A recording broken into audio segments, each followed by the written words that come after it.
बऱ्याचदा आपल्याला असं वाटतं की तो त्याच्या जीवनामध्ये किती चांगलं करतोय. त्याच्याकडे चांगली जॉब आहे, त्याने चांगल्या कॉलेजमधनं डिग्री घेतली म्हणून त्याच्याकडे चांगल्या अपॉर्च्युनिटीज आहेत आणि आपण आपल्या जीवनामध्ये काय करतो? आणि ह्या सगळ्या गोष्टीमध्ये विचार करत आपण आपला आत्ताचा टाईम पण खराब करतो. खूप सारे तर असे आहेत जे फक्त विचार करतात, त्याच्यावर ॲक्शन्स काही घेत नाही. त्यांनी तेव्हा ॲक्शन्स घेतले नाही, आत्ता पण ते ॲक्शन्स बिलकुल घेत नाही. तुम्ही काय करताय हे तुम्हाला जाणायचं आहे. बघा, तो काय करतोय? तो त्याच्या जीवनामध्ये काहीतरी चांगलं करतोय, काहीतरी चांगलं करू पाहतोय, त्यांनी जर एवढी ग्रोथ केली, ह्या सगळ्या गोष्टींचा विचार करून काही फायदा आहे का मला सांगा?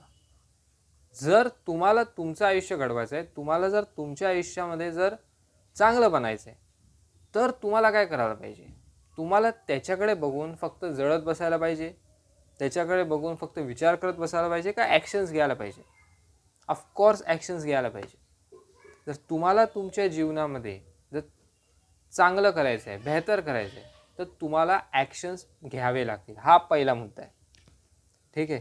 आणि दुसरा मुद्दा असा आहे की तुम्ही त्याच्याकडे बघून का स्वतःला कंपेअर करताय? त्याच्याकडे बघून स्वतःला कंपेअर करताय. त्याचे सर्कमस्टॅन्सेस अलग होते. त्याची जी घरातली स्थिती होती ती अलग होती. तुमच्या घरातली स्थिती अलग आहे. तुम्ही त्याच्याकडे बघून स्वतःला का कंपेअर करताय? जेव्हा पण कधी तुम्ही दुसऱ्यांना बघून स्वतःला कंपेअर करताना, तेव्हा तुम्ही स्वतःचा अपमान करत असता. स्वतःचा अपमान करू नका आणि फुकटचा स्ट्रेस घेऊ नका. कारण जेव्हा पण तुम्ही दुसऱ्यांना बघून स्वतःला कंपेअर करता, एक स्ट्रेस येतो की तो चांगलं करतोय, तो माझ्याच वयाचा आहे, तो माझ्याच कॉलेजमध्ये होता, तो माझ्याच स्कूलमध्ये होता, पण तो खूप चांगलं करतोय आणि मी काय करतोय? त्याला 50,000, 60,000, 1,00,000 पगार झाला ना, मला अजूनपर्यंत 60,000 पगार आहे किंवा 40,000 पगार आहे. या लेवलचं जर कंपॅरिझन तुम्ही करत बसले ना, मग तर याला काही अंतच नाही आहे. आणि या कंपॅरिझनने फुकटचा नाही तो स्ट्रेस तुमच्यावर येतो.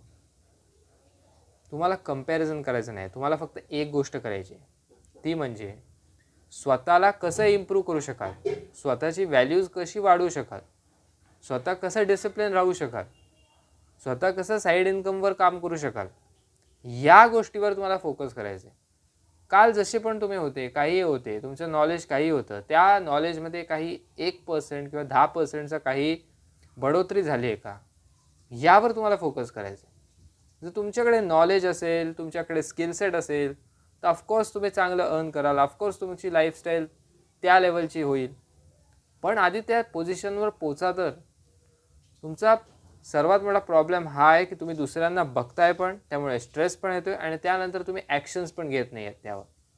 जर ॲक्शन्स नाही घेतले, दुसऱ्यांना बघत राहिलं, तर तुम्ही तुमची कंडिशन कशी काही बेहतर करू शकता? नाहीच करू शकत.